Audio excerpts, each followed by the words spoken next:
Hello बच्चों, online शिक्षण में आपका स्वागत है। आज हम लोग कक्षा 8वीं का गणित विषय पढ़ेंगे। गणित विषय में हमारा 9वां पाठ चल रहा है छूट और कमीशन। छूट और कमीशन में प्रश्न संग्रह 9.1 के सवाल यानी एक्सरसाइज को हम कैसे करेंगे इसको आप देख चुके हैं।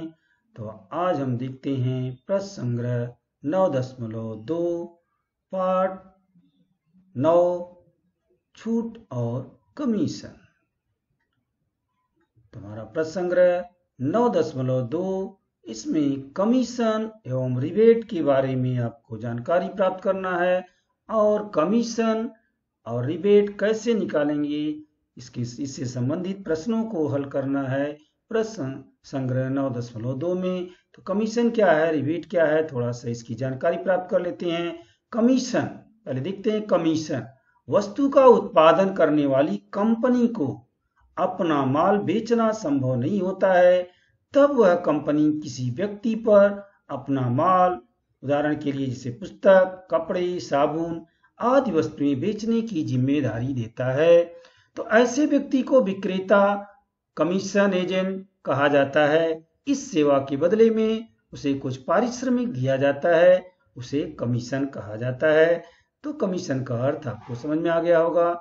जब जो है फैक्ट्री वाले जो है जहाँ से माल निर्माण होता है वो खुद नहीं बेच सकते हैं, तो ऐसे व्यक्तियों को अपना माल देते हैं जो कि इसको बेच सकते हैं। कुछ लोग यही काम ही करते हैं कि फैक्ट्री का माल बेचने का काम करते हैं, इसके बदले में वो कुछ पारिश्रमिक लेते हैं, इसे ही कमीशन कहा जाता है। कमीशन जो होता है वो प्राय प्रतिशत में दिया या लिया जाता है, प्रतिशत में ही निकालना है आपको, सवाल में ऐसा मालूम पड़ेगा, दिखेगा। अगला है रिबेट। रिबेट क्या है? रिबेट जो है कमीशन के जैसा रिबेट भी है, लेकिन थोड़ा अंतर है। खादी ग्रामोद्योग भंडार जो कि चलता है, इसके जो है खादी ग्रामोद्योग भंडार से चीजें तैयार की जाती हैं।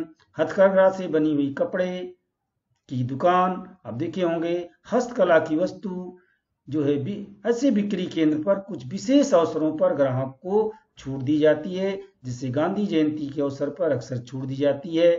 तो इस छूट की पूर्ति सरकार द्वारा की जाती है। जो दुकानदार छूट देता है, जितना कम उसे प्राप्त होता है, जितना छूट देता है उतना सरकार द्वारा उसकी पूर्ति की जाती है, भरपाई की जाती है, उसको रिबेट कहते हैं।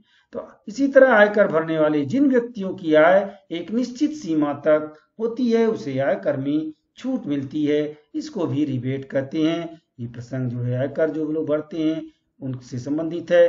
तो रिबेट एक प्रकार की छूट है जो विशिष्ट शर्त के अनुसार मान्यता प्राप्त संस्थानों या सरकार की ओर से अंकित मूल्य पर दी जाती है। जो है इस तरह से यह रिबेट भी एक तरह का छूट है।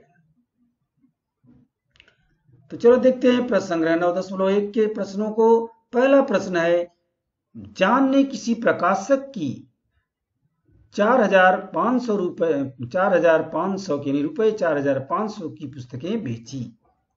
इसके लिए उसे 15% कमीशन प्राप्त हुआ। तो जान को प्राप्त कुल कमीशन कितना है इसे ज्ञात करने के लिए रिक्त चौखट में सही संख्याएं लिखो। यहाँ पर खाली चौखट दिए गए हैं, सब सारे खाली हैं। जो है प्रश्न में आपको यहाँ पर भरा दिख रहा है, लेकिन पहले आपके प्रश्न में जो है किताब में सब खाली है। आपको क्या लिखना है यहाँ पर आप देख सकते हैं। तो जान ने 4,500 यानी किसी प्रकाशक की पुस्तकें कितनी पुस्तकें बेची? 4,500 की बेची। तो पुस्तकों का विक्रय मूल्य हो जाएगा 4,500, जो कि यहाँ पर लिखा गया है। वही 4,500 यहाँ पर आपको लिखना है, 4,500। कमीशन की दर क्या है यहाँ पे? इसके लिए उसे 15% कमीशन प्राप्त हुआ। तो कमीशन की दर जो है यहाँ पर लिखना है आपको 15%, इस बॉक्स में 15%। इसके बाद जो है प्राप्त कमीशन, कुल उसे कितना कमीशन प्राप्त हुआ? तो जो है कमीशन की दर है 15, तो 15 ऊपर हो जाएगा, 100 नीचे हो जाएगा। 15/100 गुणे यहाँ पे लिखा गया है। और जो जितने की पुस्तकें बेची गई हैं 4,500 की, 4,500 इसमें लिख देंगे। इसको सरल करेंगे, उत्तर निकालेंगे, तो ये उत्तर हमारा प्राप्त हो जाएगा। तो यहाँ पे देखेंगे कि 2 जीरो से 2 जीरो आपका कट जा रहा है, 2 जीरो से 2 जीरो आपका कट जाएगा, आप काट सकते हो इस 2 जीरो को 2 जीरो से। यहाँ पर आपका 45 और 15 बचेगा, तो 15 पचे जो है 75 की 5 हासिल 7, 15 चौका 60 और 60 में 7 मिला दूंगी 67 हो जाएगा। इस तरह से 675 रुपये ये उत्तर आपका आ जाएगा कमीशन। पूरा कमीशन कितना है? 675 रुपये। ये जो है स्टेप बाय स्टेप आपको करना है और ब्रैकेट पूरा हो जाएगा और आपका आंसर भी निकल जाएगा। पहला प्रश्न कंप्लीट हो जाएगा। दूसरा प्रश्न देखते हैं। रफीक ने 4% दलाली लेकर के, रफीक ने 4% की दलाली लेकर के, रफीक ने 4% दलाली लेकर के, दलाली दे करके दलाल के माध्यम से 15,000 के फूलों की बिक्री की, तो दलाली की रकम ज्ञात करो। कितना उसने दलाली दिया? रफीक को प्राप्त होने वाली राशि ज्ञात करो, कितना पैसा उसे प्राप्त हुआ ये बताना है। जो जानकारी है आपके पास उसको लिख लेंगे। पहला हल में विक्रय मूल्य, विक्रय मूल्य क्या है? कितने का फूल बेचा? 15,000 का, तो विक्रय मूल्य 15,000 हो गया। छूट कितना जो है उसने दिया? छूट 4%, यानी रफीक ने 4% की दलाली दी, तो दलाली भी यहाँ लिख सकते हैं। छूट की जगह दलाली लिखेंगे या छूट लिखेंगे, यानी दलाली उसने दी 4% दिया तो उसको छूट भी लिख सकते हैं या दलाली लिख सकते हैं 4%। तो कुल जो है दलाली हो जाएगा, यानी छूट बराबर प्रतिशत छूट गुणे विक्रय मूल्य। तो यहाँ पर आप छूट की जगह दलाली भी लिख सकते हैं। छूट दलाली लिखने में थोड़ा जो है खराब लगता है, इसलिए छूट लिखा गया है। छूट बराबर प्रतिशत छूट गुणे विक्रय मूल्य। प्रतिशत छूट यहाँ पे 4% है तो ये लिखेंगे, इसलिए बराबर 4/100 गुणे 15,000। 4/100, ये प्रतिशत छूट 4 है तो 4/100 हो जाएगा। 4/100 गुणे 15,000। इसको सरल करेंगे। कभी भी जीरो नीचे है तो ऊपर भी जीरो है तो जीरो से काट देना है। यहाँ पे 2 जीरो है, ये 2 जीरो को काट दो। इस 2 जीरो से यहाँ पे 2 जीरो खत्म हो गए, यहाँ 2 जीरो खत्म हो गए नीचे के। ये आपका 150 यानी 150 बचेगा। इसका गुणा करेंगे 4 से तो आप जो है यहाँ पे जीरो है, ये जीरो बढ़ा दीजिए।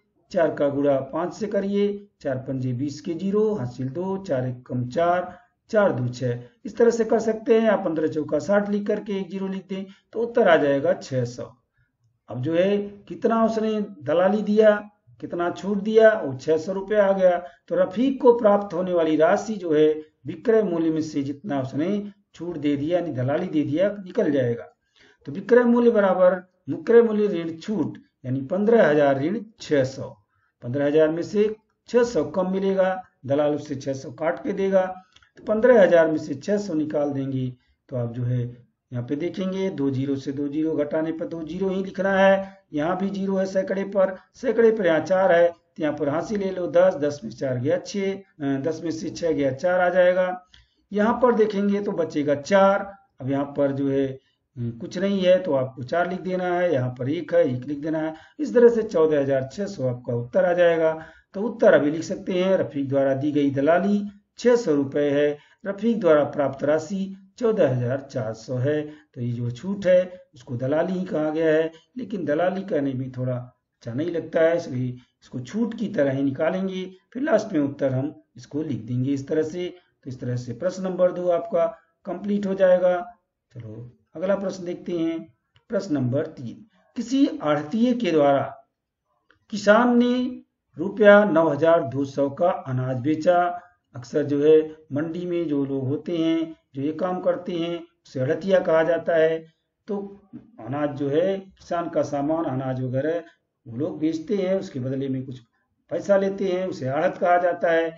तो किसी आढ़तिये के द्वारा किसान ने 9,200 रुपये का अनाज बेचा और उसे 2% आढ़त देनी पड़ी, यानी किसान को 2% उस जो है आढ़तिये को देना पड़ा आहत।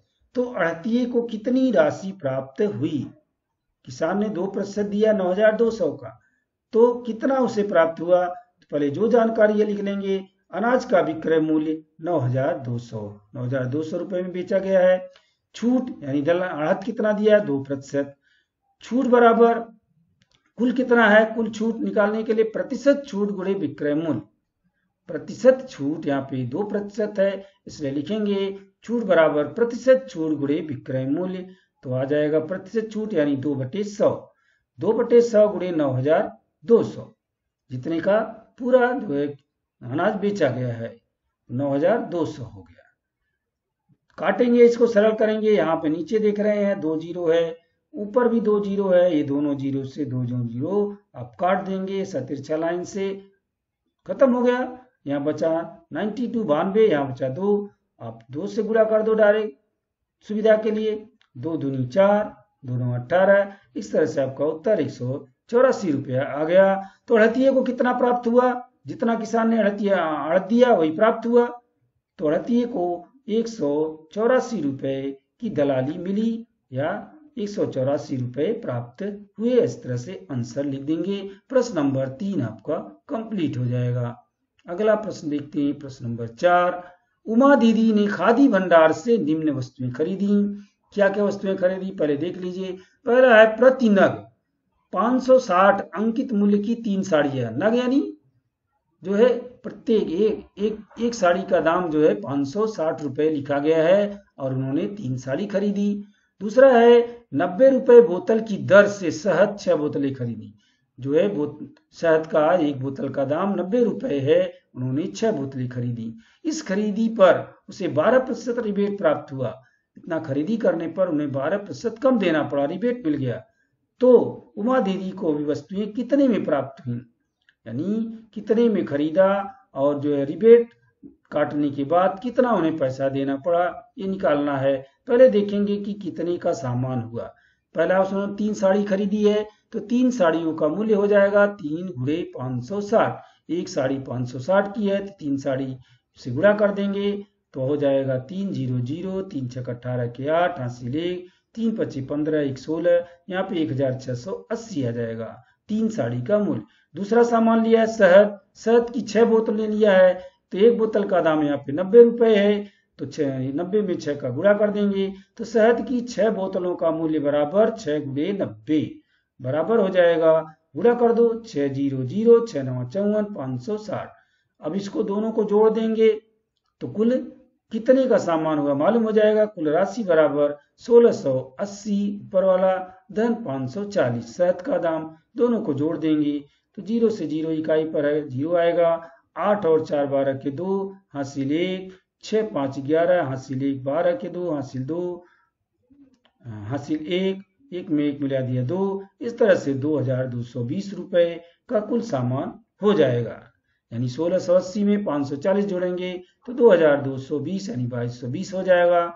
अब उसके जो है रिबेट कितना मिला, रिबेट निकालेंगे। रिबेट बराबर कुल मूल्य गुणे रिबेट की दर। कुल मूल्य गुणे रिबेट की दर। कुल मूल्य है 2220 यानी 2220, तो इसमें 12% से गुणा कर देंगे। 2220 गुणे 12/100, 12% है रिबेट, इसलिए 12/100 लिखेंगे। अब इसको भी सरल करेंगे। यहाँ पर देखेंगे कि एक जीरो से एक ही जीरो कट सकता है, तो इसमें 2 चीजें हो सकती हैं। यहाँ पे 2 जीरो है तो यहाँ पे आप पॉइंट भी लगा सकते हैं। 0 यानी 20 के बाद 0 और 2 के बाद यहाँ पे पॉइंट भी लगा के गुणा कर सकते हैं, या जो है एक जीरो से एक जीरो काट दें, फिर गुणा करने के बाद फिर जो है आप इसको काटेंगे तो बात वही आएगी। हमने सीधा यहाँ पे 2 जीरो है तो 2 अंक के बाद यहाँ पे पॉइंट लगा देंगे 20 पे। पहले गुणा कर लेते हैं, या पूरा का गुणा करके आप जो है 0.20 है तो बाद में दशमलव लगा दो। तो चलो हम बाद में दशमलव लगा देंगे सीधे सीधे। पहले गुणा कर लेते हैं सीधा सीधा। 12 0 0, 12 0 0, 12 दूनी 24 के 4, 12 0 0, 12 दूनी 24 के 4, हासिल 2। 12 दूनी 24, 24 में 2 मिलाएंगे 26 के 6, हासिल 2। 12 दूनी 24, 24 2 26। इस तरह से आपको देखेंगे तो 2 6 6 4 0 इस तरह से उत्तर मिलेगा। लेकिन नीचे आप देखेंगे 100 है। 100 है यानी 2 जीरो है, तो 2 अंक गिन करके 1 2 2 अंक गिन कर यानी 0 और 4 के बाद दशमलव लगा दीजिए तो आपका उत्तर आ जाएगा 266.40 रुपया। ये आपका उत्तर हो गया। ये रिबेट मिला। तो दी गई राशि यानी कुल राशि में से रिबेट को घटा देंगे। दी गई राशि बराबर कुल राशि ऋण रिबेट। कुल राशि में से रिबेट को घटा देंगे तो 2220 ऋण 266.40। इसको घटाएंगे, यहाँ पे दशमलव लगा के 0 लिख दीजिए तो आप दशमलव लगा के 2 जीरो बना दीजिए तो आपको घटाने में सुविधा हो जाएगी, या अलग लिख करके घटा लीजिए। तो यहाँ पे मान लीजिए कि दशमलव है और 2 जीरो है, तब ये दशमलव की बाद की चीजें घटेंगी। तो यहाँ से एक हासिल भी ले सकते हैं। तो यहाँ पर आपको जो 0 0 है 10 होगा, फिर दूसरे को देगा वो 10 हो जाएगा, यानी 9 और 10। तो 10 में से आप घटाओगे तो 0 है, तो आप 0 भी कर सकते हैं, वहाँ पे आपको ऐसा करने की जरूरत भी नहीं पड़ेगी। यानी यहाँ से हासिल आप लेंगे तो यहाँ पे दशमलव वाला है तो दो तरह से कर सकते हैं, या तो उसको 10 मान लीजिए, 10 में से 0 गया तो 10 ही आएगा। तो उसकी आवश्यकता नहीं है, 0 ही है यहाँ पर, तो हम उसको 0 ही रहने देते हैं। तो 0 में से 0 गया 0, और इधर से एक हासिल लिया 10, 10 में से 4 गया 6। अब चूंकि दशमलव यहाँ पर भी है, दशमलव यहाँ पर भी है, तो घटा रहे हैं तो घटाने में जो है 2 अंक हो गया है, दशमलव आ गया आगे, तो दशमलव यहाँ पे लगा दीजिए। दशमलव लगाने के बाद अब देखेंगे यहाँ 9 बचा है, तो 9 में से 6 घटाएंगे तो 3 आ जाएगा यहाँ पे। यहाँ पर देखेंगे तो 1 बचा, 2, यहाँ पर आपको 1 बचा रहेगा, क्योंकि ये भी इसको दे दिया है, ये जो है ये 2 इसको 1 दे देगा, तो यहाँ पर 1 बचेगा, 1 में से 6 नहीं घटेगा, तो 1 इससे हासिल ले लेगा 11, 11 में से 6 गया 5।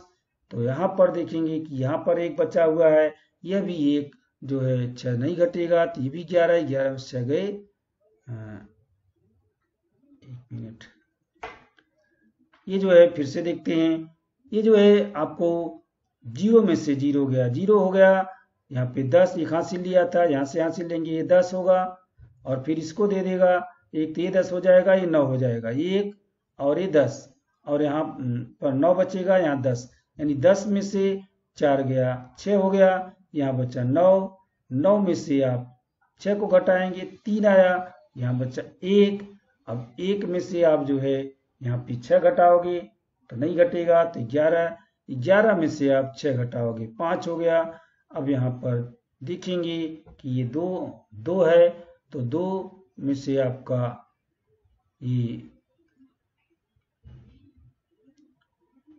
6 नहीं घटेगा, तो 12, 12 में से 6 गया आपका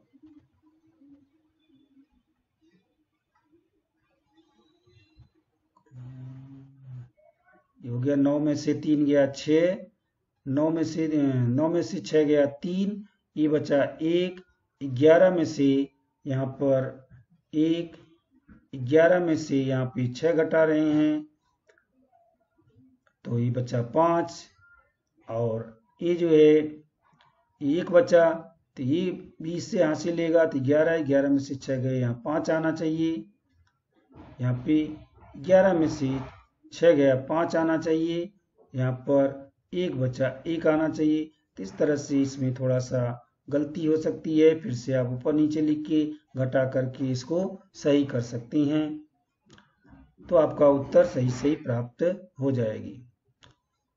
अगला प्रश्न 5वां है, दी गई जानकारी के आधार पर निम्नलिखित रिक्त चौखटों में सही संख्या लिखो। अब यहाँ पर किसी दलाल के माध्यम से श्रीमती दीपांजलि ने 7,50,000 का एक मकान श्रीमती लीलाबेन से खरीदा। दलाल ने दोनों की ओर से 2% दलाली ली, तो यहाँ पे आपको पहला है श्रीमती दीपांजलि ने खरीदने के लिए आपको क्रम से ब्रैकेट दिया गया है, उसमें भरना है। तो दी गई जानकारी के आधार पर निम्नलिखित रिक्त चौखट में सही संख्या लिखो। यहाँ पे इस प्रश्न जो दिया गया है उसके आधार पर क्रम से ब्रैकेट में लिखना है। तो यहाँ पे क्या कहा है, किसी दलाल के माध्यम से श्रीमती दीपांजलि ने 7,50,000 का एक मकान जो है श्रीमती लीलाबेन से खरीदा। लीलाबेन बेचने वाली हैं और दीपांजलि खरीदने वाली हैं। तो दीपांजलि 7,50,000 का मकान खरीदी, तो श्रीमती दीपांजलि ने खरीदने के लिए जो है यहाँ पर दलाल को भी दोनों ओर से 2% दलाली दी गई है। तो कितना दलाली दी दीपांजलि ने, तो 7,50,000 का 2% निकालेंगे, 7,50,000 गुणे 2/100, तो यह आ जाएगा 15,000। 15,000 दलाली दी, किसने दी, जो मकान खरीदने वाली हैं दीपांजलि ने जो है 15,000 दलाली दी। फिर लीलाबेन ने मकान बिक्री के लिए कितना दलाली दी, तो लीलाबेन ने भी 15,000 दी, दोनों 2% है तो उतना ही आएगा, दोनों 15,000 आएगा, 15,000 यहाँ लिख देंगे। दलाल को इस व्यवहार में कुल कितना प्राप्त हुआ, तो 15,000 दीपांजलि से और 15,000 लीलाबेन से प्राप्त हुआ, कुल मिला के उसे 30,000 प्राप्त हुआ, यहाँ 30,000 लिख देंगे, 30,000 दलाली प्राप्त हुई। श्रीमती दीपांजलि को वह मकान कितने में मिला, तो 7,50,000 का खरीदा और 15,000 दलाली दी, तो 7,50,000 में 15,000 जोड़ देंगे तो 7,65,000 हो जाएगा। यानी दीपांजलि को वह मकान 7,65,000 में मिला। यहाँ पे 7,65,000 आएगा। कैसे आया, 7,50,000 में 15,000 दलाली भी आपको जोड़ना है। नेक्स्ट है, श्रीमती लीलाबेन को मकान बेचकर कितने रुपए प्राप्त हुए, तो चूंकि लीलाबेन ने मकान 7,50,000 का बेचा, लेकिन उन्हें 15,000 दलाली भी देना पड़ा, तो 7,50,000 में से 15,000 कम हो जाएगा। तो 7,50,000 ऋण 15,000 करके घटा लो तो आपको आ जाएगा उत्तर 7,35,000। तो यहाँ पर 7,35,000 भरना है। इस तरह से ये उत्तर कंप्लीट हो जाएगा। इस तरह से आप देखो, पहले कॉलम में श्रीमती दीपांजलि ने खरीदने के लिए यहाँ पे कितनी दलाली ली, तो कितनी दलाली दी, यहाँ पे दलाली दिखाना है, तो यहाँ पे लिखेंगे 7,50,000 गुणे 2/100 यानी 15,000 दलाली दी, उत्तर हो गया। दूसरा, लीलाबेन ने मकान बिक्री के लिए कितनी दलाली दी, तो 15,000 यहाँ भी लिखना है। दलाल को इस व्यवहार में कितने पैसे प्राप्त हुए, कितने रुपए, यहाँ 30,000 हो गया, 15,000 जोड़ देंगे। दीपांजलि को वह मकान कितने में मिला, तो 7,50,000 में 15,000 मिला दिए, 7,65,000 में मकान मिला। श्रीमती लीलाबेन को मकान बेच के कितना पैसा मिला, तो 7,50,000 में से उन्हें 15,000 कम मिला, इसलिए 7,50,000 में से 15,000 घटा देंगे तो 7,35,000 रुपये उन्हें मिला। इस तरह से आपका 5वां प्रश्न कंप्लीट हो जाएगा और आपका प्रश्न संग्रह 9.2 भी पूरा हो जाएगा। और मैं अपना सेशन यहीं पे समाप्त करता हूँ।